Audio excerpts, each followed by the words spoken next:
ਸਤਿ ਸ਼੍ਰੀ ਅਕਾਲ ਜੀ। ਸਭ ਤੋਂ ਪਹਿਲਾਂ ਆਪਣਾ channel Gobind model maker subscribe ਕਰ ਦਿਓ ਤੇ ਨਵੀਆਂ ਵੀਡੀਓਜ਼ ਦੀ ਨੋਟੀਫਿਕੇਸ਼ਨ ਲਈ ਨੋਟੀਫਿਕੇਸ਼ਨ ਬੈਲ ਨੂੰ ਆਲ ਤੇ ਕਰਕੇ ਪ੍ਰੈਸ ਕਰ ਦਿਓ ਜੀ। ਸਾਡੇ ਚੈਨਲ ਨਾਲ ਜੁੜਨ ਲਈ ਤੁਹਾਡਾ ਬਹੁਤ ਬਹੁਤ ਧੰਨਵਾਦ। ਸਤਿ ਸ਼੍ਰੀ ਅਕਾਲ ਜੀ ਸਾਰਿਆਂ ਨੂੰ। ਅੱਜ ਆਪਾਂ ਜੀ ਅਨਬਾਕਸਿੰਗ ਕਰਾਂਗੇ ਇਸ ਮਾਡਲ ਦੀ, ਜਿਹੜਾ ਕਿ ਤੁਸੀਂ ਵੀਡੀਓ ਵਿੱਚ ਦੇਖ ਸਕਦੇ ਹੋ। ਮਹਿੰਦਰਾ ਦਾ ਯੂਵੋ ਮਾਡਲ ਆ ਤੇ ਆਪਣੀ ਵੀਡੀਓ ਨੂੰ ਸ਼ੁਰੂ ਤੋਂ ਲੈ ਕੇ ਐਂਡ ਤੱਕ ਦੇਖਿਓ। ਤੁਹਾਨੂੰ ਆਪਾਂ ਬਾਏ ਕਰਨ ਦਾ ਵੀ ਇਸ ਨੂੰ ਦੱਸਾਂਗੇ ਵੀ ਕਿੱਥੋਂ ਬਾਏ ਕਰਨਾ ਹੈ ਤੇ ਕਿੱਦਾਂ ਬਾਏ ਕਰਨਾ। ਸੋ ਆਪਾਂ ਹੁਣ ਮਾਡਲ ਵੱਲ ਚੱਲਦੇ ਹਾਂ। ਤੁਸੀਂ ਬਾਕਸ ਦੀ ਡਿਟੇਲਿੰਗ ਦੇਖ ਸਕਦੇ ਹੋ। ਆ ਸਾਈਡ ਤੇ ਜਿਹੜੇ ਇਸ 'ਤੇ ਵਗੈਰਾ ਲਿਖੇ ਹੋਏ ਪ੍ਰਾਈਸ ਵਗੈਰਾ, ਤੇ ਆ ਫਰੰਟ ਤੋਂ ਤੁਸੀਂ ਦੇਖੋ ਜਿਹੜਾ ਕਿ ਆਪਾਂ ਨੂੰ ਇਸ ਦੇ ਅੰਦਰ ਮਾਡਲ ਮਿਲੂਗਾ। ਤੇ ਜਿਹੜੀ ਬਾਕਸ ਦੀ ਡਿਟੇਲਿੰਗ ਆ, ਜਾਣੀ ਕਿ ਬਾਕਸ ਦੀ ਸ਼ੋ ਆ, ਉਹ ਵੀ ਬਹੁਤ ਜ਼ਿਆਦਾ ਸੋਹਣੀ ਲੱਗੀ ਹੋਈ ਆ।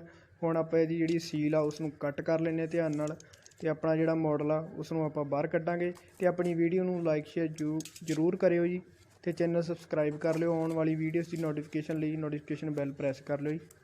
ਸੋ ਆਪਣੀ ਜਿਹੜੀ ਪੈਕਿੰਗ ਆ ਤੁਸੀਂ ਦੇਖ ਸਕਦੇ ਹੋ, ਫਰੂਟ ਕੇਕ ਵਾਂਗ ਜਿਹੜੀ ਇਹਦੀ ਪੈਕਿੰਗ ਕੀਤੀ ਗਈ ਆ। ਤੇ ਜਿਹੜਾ ਮਾਡਲ ਆ ਕਿ ਇੱਕ ਸਾਈਡ ਨੂੰ ਤੁਸੀਂ ਦੇਖ ਸਕਦੇ ਹੋ ਗਿਰ ਗਿਆ, ਪਰ ਜਿਹੜੀ ਉਹਦੀ ਸਾਈਡ ਆ ਉਸ ਦੇ ਅੰਦਰ ਲੱਗਿਆ ਹੋਇਆ, ਜਾਣੀ ਕਿ ਉਸ ਦੇ ਵਿੱਚੋਂ ਨਿਕਲਿਆ ਨਹੀਂ ਗਾ। ਬਾਕੀ ਹੁਣ ਆਪਾਂ ਦੋਨੇ ਸਾਈਡ ਨੂੰ ਦੇਖ ਇਕੱਠੇ ਕਰਕੇ ਹੁਣ ਆਪਾਂ ਇਸ ਨੂੰ ਕੱਢ ਲੈਂਦੇ ਹਾਂ ਤੇ ਉਹਦੇ ਵਿੱਚ ਫਿਕਸ ਹੋ ਜਾਂਦਾ, ਜਾਣੀ ਕਿ ਕੋਈ ਡੈਮੇਜ ਨਹੀਂ ਹੁੰਦਾ। ਤੇ ਡੈਮੇਜ ਆਊਗਾ ਬਾਹਰਲੀ ਪੈਕਿੰਗ ਨੂੰ ਹੀ ਜਾਊਗਾ। ਸੋ ਆਪਣੇ ਹੁਣ ਮਾਡਲ ਵੱਲ ਤੁਸੀਂ ਧਿਆਨ ਦੇਖ ਸਕਦੇ ਹੋ। ਕਲੀਅਰ ਕਰ ਦੇਣਾ ਮੈਂ ਵੀਡੀਓ ਨੂੰ ਸਾਫ਼ ਪੂਰਾ। ਮਹਿੰਦਰਾ ਯੂਵੋ ਦਾ ਮਾਡਲ ਆ ਜੀ। ਬਾਗਬਾਨੀ ਟਰੈਕਟਰ ਬਣਦੇ ਨੇ ਜੀ ਮਹਿੰਦਰਾ ਦੇ, ਛੋਟੇ ਨੇ 4x4 ਟਰੈਕਟਰ ਦੇ, ਉਸ ਦਾ ਇਹ ਮਾਡਲ ਆ।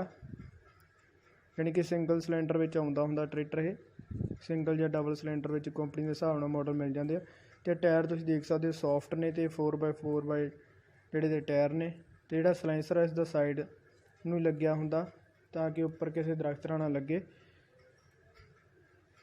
ਉੱਪਰੋਂ ਤੁਸੀਂ ਦੇਖ ਸਕਦੇ ਹੋ ਜੀ ਬਹੁਤ ਹੀ ਜ਼ਿਆਦਾ ਨੈਰੋ ਆ, ਅਤੇ ਟਾਇਰਸ ਵੀ ਇਸਦੇ ਬਹੁਤ ਹੀ ਜ਼ਿਆਦਾ ਨੈਰੋ ਨੇ। ਅਤੇ ਲਿੰਕਾਂ ਵਗੈਰਾ ਪਿੱਛੋਂ ਤੁਸੀਂ ਦੇਖ ਸਕਦੇ ਹੋ। ਉੱਪਰ ਮੜਗਾਰਡ ਦੇ ਉੱਪਰ ਜਿਹੜੇ ਲੀਵਰ ਲੱਗੇ ਹੋਏ ਨੇ, ਅਤੇ ਜਿਹੜਾ ਆਪਣਾ ਮੀਟਰ ਆ ਉਹ ਵੀ ਤੁਸੀਂ ਦੇਖ ਸਕਦੇ ਹੋ ਪੂਰਾ ਸਾਫ਼ ਦਿਸਦਾ। ਰੇਸ ਵਗੈਰਾ ਸਟੇਅਰਨ ਅਤੇ ਸਾਈਡ 'ਤੇ ਜਿਹੜੇ ਇੰਡੀਕੇਟਰ ਲੱਗੇ ਹੋਏ ਨੇ ਉਹ ਵੀ ਤੁਸੀਂ ਦੇਖ ਸਕਦੇ ਹੋ। ਜਿਹੜਾ ਕਲਾਸਿਕ ਮਾਡਲ ਆ ਤੁਸੀਂ ਦੇਖ ਸਕਦੇ ਹੋ ਸਕਰੂ ਇਸ ਦੇ ਅੰਦਰ ਲੱਗੇ ਹੋਏ ਨੇ। ਆਪਾਂ ਬਾਕੀ ਬਾਅਦ 'ਚ ਇਹਨੂੰ ਖੋਲ੍ਹ ਕੇ ਵੀ ਦੇਖਾਂਗੇ, ਵੀਡੀਓ ਲੈ ਕੇ ਆਵਾਂਗੇ। ਅਤੇ ਥੱਲੇ ਤੁਸੀਂ ਦੇਖ ਸਕਦੇ ਹੋ ਡਰਾਈਵਸ ਵਗੈਰਾ ਕਿੱਦਾਂ ਲੱਗੀਆਂ ਹੋਈਆਂ ਨੇ। ਫਰੰਟ ਐਕਸਲ ਵੀ ਤੁਸੀਂ ਦੇਖ ਸਕਦੇ ਹੋ 4x4 ਦਾ ਬਣਾਇਆ ਹੋਇਆ ਪੂਰਾ ਵਧੀਆ। ਅਤੇ ਇੱਕ ਜਿਹੜੀ ਹੋਰ ਇਹਦੇ ਅਲੱਗ ਜਿਹੀ ਚੀਜ਼ ਆ ਜੀ, ਇਹ ਕਲਾਸਿਕ ਮਾਡਲ ਆ, ਜਾਣੀ ਕਿ ਇਹਦੇ ਇਕੱਲੇ ਪਾਰਟ ਨੂੰ ਦਿਖਾਇਆ ਗਿਆ।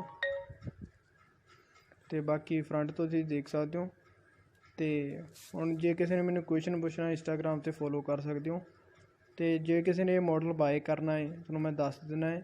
ਮਹਿੰਦਰਾ ਦੀ M2 ਆਲ ਐਪ ਹੈਗੀ ਹੈ ਜੀ, ਵੈੱਬਸਾਈਟ 'ਤੇ ਜਾ ਕੇ ਤੁਸੀਂ ਸਰਚ ਕਰ ਸਕਦੇ ਹੋ। ਬਾਕੀ ਗੂਗਲ ਦੇ ਵਿੱਚ M2 ਆਲ ਲਿਖ ਕੇ ਤੁਸੀਂ ਸਰਚ ਕਰ ਲਓ, ਅਤੇ ਉੱਥੇ ਜਾ ਕੇ ਤੁਸੀਂ ਟਰੈਕਟਰ ਮਾਡਲ ਲਿਖ ਕੇ ਬਾਏ ਕਰ ਸਕਦੇ ਹੋ। ਇਸ ਨੂੰ ਤੁਹਾਨੂੰ ਇਹ ਆ ਜਾਊਗਾ ਮਹਿੰਦਰਾ ਯੂਵੋ ਲਿਖ ਕੇ ਸਰਚ ਕਰ ਲਿਓ ਜੀ, ਇਹ ਮਾਡਲ ਤੁਹਾਨੂੰ ਆ ਜਾਊਗਾ। ਤੁਸੀਂ ਬਾਏ ਕਰ ਸਕਦੇ ਹੋ ਇਹ ਮਾਡਲ।